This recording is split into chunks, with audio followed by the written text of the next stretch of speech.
You got me out of my house around Christmas, because there's always that danger around this time of year. You just hibernate and stay comfortable. We should say to people, you had 15 years in Asia, you're doing early years teaching. You felt, as rightly so, you understood kids and you understood how they thought and all that. But then motherhood told you differently, that this is not all known. This is not all stuff that you think you know already. And how much of a kind of a shock was it when you realised there's a different world now when you're a mother? I think it's quite shocking. It's quite jarring for a lot of people, but as a teacher I had the idea of like, I understand child development, I know how to do behavior management for 27 children, so like I got this. One baby, like I totally got this. Right? It's laughable. Right. But to then have your own baby and be isolated and kind of just, it's jarring. And to not know what to do, because you think you're supposed to know what to do. Like motherhood is this natural instinct, which I've now learned actually is like bogus science, and there's no research that supports the natural instinct of motherhood. That it is a skill, and if we're all mothering alone in our houses, we can't really learn the skill by observing because we're alone. Yes. So it was quite shocking. And then I had another baby, and they turned into toddlers, and that was far more challenging.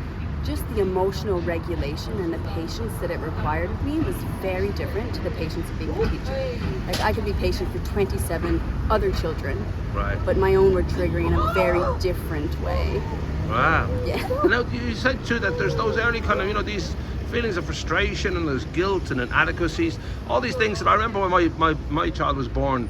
Just that sense of, I don't know what I'm doing, like I have no idea what I'm supposed to do, and you really don't want to ask your friends, like, what am I supposed to do? You can maybe joke about it, but ultimately you're lost. Yeah. Did that take a while for you to realize that's true for everybody? It's not just my experience. There's a lot of that in the world. Yeah, so my sister-in-law is brilliant, and she kind of pulled me aside a few months in and went, what you're experiencing is totally normal, and like you probably really miss your husband, and you also probably really hate him at the same time because he has freedoms that you don't have. And I'd always thought that I was like a strong feminist and that we were always really equal in our relationship, but becoming a mother throws you into those really traditional gender roles. Right. So that was really difficult.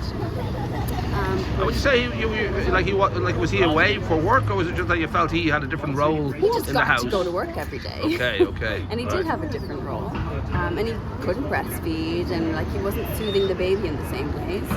So he kind of just took on a different role, which of course happened, but I didn't think about it happening. So my sister-in-law was brilliant at telling me that, and it did take a while to realize, because you're kind of in this little bubble, and you're trying to figure out parenting, and you're trying to figure out who you are, and so much of our identity is our career.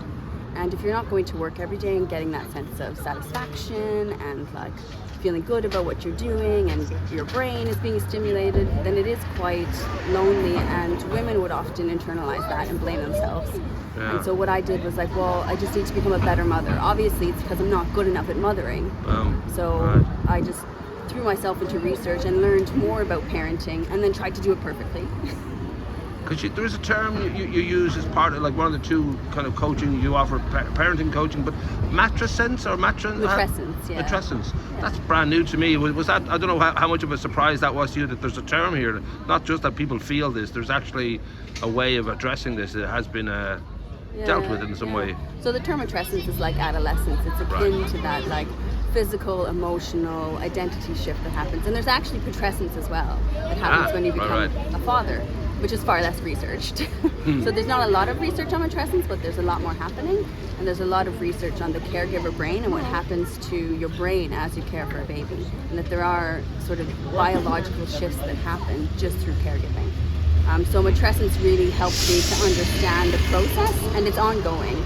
It shifts, like you have a baby, that's one phase of your matrescence, and then they become a toddler. And then your identity shifts alongside that. And then they go to school, and then you don't have little kids at home anymore. So your identity continues to shift as your children change. There's always that feeling, like my mom now, sadly gone, but she would have been of a generation that kind of, you just got on with it, you didn't really talk about it, you didn't sort of discuss it in groups to think about what should we do. And a lot of people say, well, that's the way to be, and then there's also those who say, no, we're much more in tune with all the various colours that might come into play, and we can figure out much more about what we should do. I mean, do you sort of, I don't know if you sit between the two, whether there's a balance to be had, that there is a certain amount of just get on with it and find your own rhythm, and at the same time being aware of all the different, possibilities that you should be aware of is important. I think for our mothers and our grandmothers, motherhood was more honored then. That was sort of their one job. And it's brilliant that we have all of these options now. But when you have to be like a working mother, and you have to be amazing at emotional regulation, and you have to, be great at your job, and you've got to be, doing first principles, like feeding them organic, homemade food. And so I think our mothers had their neighbors. Like, I know my mother-in-law, like she had all the women up and down the street. And you could ask somebody to mind your kids while you ran to the shops. And that culture just doesn't exist anymore. Yeah. So I think that adds another element to the challenge of motherhood. And talking about it, and we don't have the ability or the power to change culture, but we can change how we care for ourselves and how we strive for perfectionism, and whether we do that anymore or not. So I can change my expectations of my own motherhood. I don't have to be a terrible mother, but like, do they really need to have all of the magic of Christmas, or can we just have a few bits and a nice meal? So just applying that sort of low demand idea of motherhood. And that is a constant, I think, in the world, that people are examining all the traditional things that we did. There's a re-embracing of old traditions, but there's also that kind of like reinventing the wheel for a lot of people. And I don't know whether you came across a lot of that, whether it was, a lot of, options, as I said kind of earlier, when it comes to parenting these days, how you bring up your child. Some people will breastfeed forever. Some people will, have, free-range kids who are outside all the time, and all these different, kind of balances that are to be found between the woke and modern wellness culture to the very traditional, I'm your mother, you're my child, that's our relationship, it should stay that way. And was that hard balance to find, or was it just maybe it was fun to explore, to know that there's a lot here we can do? At first I wanted to do it the way you're supposed to. Right. So I read all about gentle parenting, and I tried to parrot the scripts that I'd read, and they didn't really feel right for me. I kind of felt fraudulent and being like, oh sweetie, please stop, you don't hit, like when I really wanted to like roar, like stop hitting your brother. So in conscious parenting is what I do coaching in. It's really about finding what your own values are. So if you want to be a free-range parent, go on and do that. If you feel that your children need to sit down at the table and finish their meal, then do that. But my coaching will help you to figure out what your values are and where they've come from, so you can parent in a way that's aligned with how you really want to parent, not how maybe you were raised. And sometimes during those heated moments with our children, that like word vomit comes out of how we were raised, and you think, oh God, I've just become my mother, or like I didn't ever, I promised I would never parent this way, and then now I have. So it's just like, I think it's 95% of our thoughts are subconscious. Right. And if we don't dig into that before we're parents and as we're parenting, then we will parent in ways that we don't intend to. It's important to remember that the first 28 years are the hardest, and after that it gets quite easy. So there's a well, their brain is still forming until they're like 24 or something. So. There you go. Who knows what's going on in there and where it'll turn to next. Absolutely. So the move from your teacher to your mother to the actually becoming like a coach for this, was that something that sort of hit you overnight? Was it something you realized that you've had such a kind of wonderful time, maybe finding out all these different techniques and how we really are with our kids, that you felt, well, I want to put this to use? You have to say hello to your fans. Hello kids, how are you? Hi there. They seem happy and healthy. Well done. Got a dog as well now. Yeah.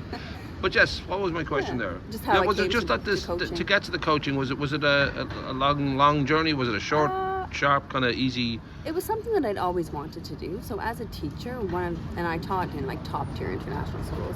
So you're doing a lot of parent conferences and talking to parents a lot and emailing parents. There's my condolences. That's a tough It was one of my favorite parts of the job, condolences. Actually. Because it really helped parents to understand their children. So not just the academic stuff, but because I was early years, it was the social emotional stuff. So helping parents to understand their children from that angle, and have them sort of be more connected with their kids and less frustrated, I found really rewarding. So I'd always sort of thought that maybe I would do coaching one day.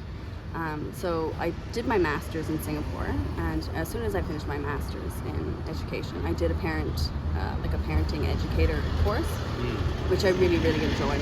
And then I moved to Ireland with a 2-year-old and a 4-year-old who had never experienced winter and who were just completely... Welcome to Ireland. And this was the summer you experienced the winter. Yeah, we showed up in September, so to them it was winter. Right. And my husband went to work every day, so I was starting over, and I had no community. My family that's Irish don't live in Wicklow. They're in Dublin, and Meath. They're far away. They're in Galway. So the support that you would usually get from your family wasn't here. Yeah. And so I was just really thrown. So I looked into more parenting and I just need to read some research. I'll just become a better parent. Mm-hmm. So I took a conscious parenting course myself.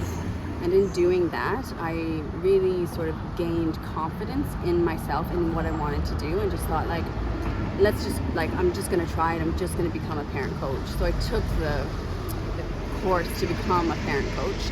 And when I was doing that course, I just kept asking, what about the pressure that we're putting on mothers? Yes, I understand that, we need to parent in this different way, and yes, nervous system science is important, and yes, this is all really important, but why are we laying this at the feet of mothers to do by themselves? And the course just kept telling me, that's not the scope of this course.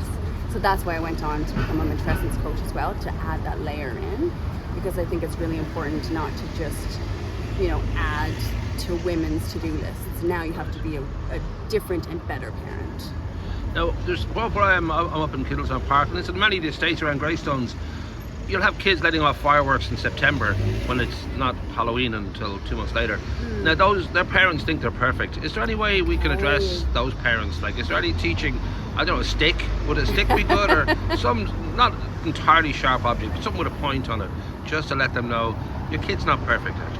Yeah, so that's a big problem, right? Right. I think gentle parenting and people trying to parent in a new way quite often becomes permissive parenting.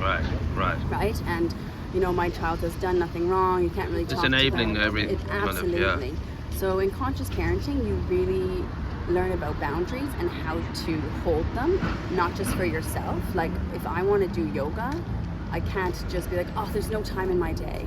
It's about I'm going to have to hold that boundary for myself, which means I'm going to have to tell my partner, no, I do yoga every morning, and no, the kids can't bug me. I am not available.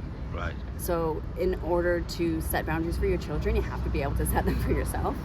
So it's about learning how to do those things, because boundaries are important, right? It's so important that children understand what's appropriate and what isn't, not just for themselves, but so they can build better relationships with people. If you're going to school and your parents have permissively parented you and said oh no, sweetie, we don't hit, that's not going to give you the skills that you need to regulate your own emotions or to engage in any kind of relationship with anybody other than your mom and dad who are letting you behave that way. Right.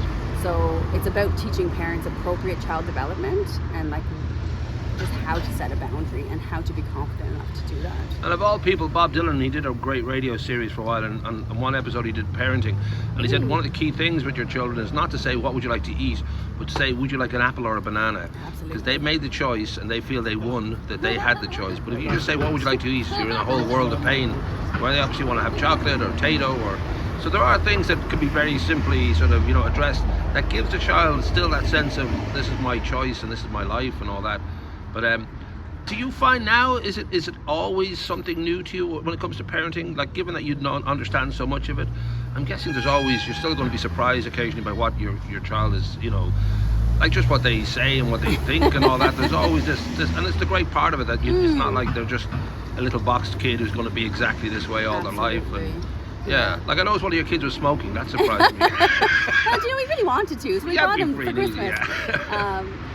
I think when you have a deep understanding of your own values, whatever your child throws at you, it doesn't matter the context, right? If you want to shout at me, real example, I want chocolate all morning long, I'm not going to break and give you chocolate. I get that, you really want chocolate. These are the options for breakfast. Yeah. And this is why. If you eat chocolate, you're not, your blood sugar is going to climb, it's a roller coaster, it's going to crash, and then you'll be grumpy and, all the health reasons. But even in that, I'm not going to get sucked into you can have big feelings all you want. I'm not rattled by them anymore. Right. Now I would have been earlier. I would have been like, oh, I can't cope with the big feelings because my nervous system would have responded. But now I have skills about how to, maintain my nervous system and not get sucked into that chaos of the tantrum. And kids love definiteness, and they love certainty, and that is a case of structuring a certain amount of just they know there's like a space they can absolutely run wild in, and it's all going to be safe and easy and wonderful. It's when there's no discipline that they guardrails, right? Like yeah. You need to follow a strong leader. Like my husband and I, we used to live in Singapore, and the prime minister there is Lee Kuan Yew, and he was a benevolent dictator. So nice. It's something we say to each other sometimes when we need a little bit of support. It's like benevolent dictatorship. Like it doesn't sound really kind and loving and gentle, but my child needs somebody to be a strong leader to follow. And if we're following their lead, it's really unsettling, not just like mentally, but on a nervous system level, for a child to be in charge of the dyad that is the parent-child relationship. They can't be driving the family. They can't. That's when you get those behaviors, right? That's when you get children that are kind of shouting and telling their parents what to do all the time, and their parents are going, oh, I think gentle parenting, I'm supposed to follow their lead, so okay, sweetie, and like it creates that permissive structure, but it also creates a really unsettled child. Right. Now I'll put all your links and your contacts above the video here and all that, but it's important that you know that everybody in Greystones is perfect. You're aware of that, right? I'm absolutely. And Telgany and the surrounding areas. That's it, the surrounding area. The whole of Wicklow, really, when you think about it, is just perfect. So once you're happy with that, it just needs a little more perfection. Right.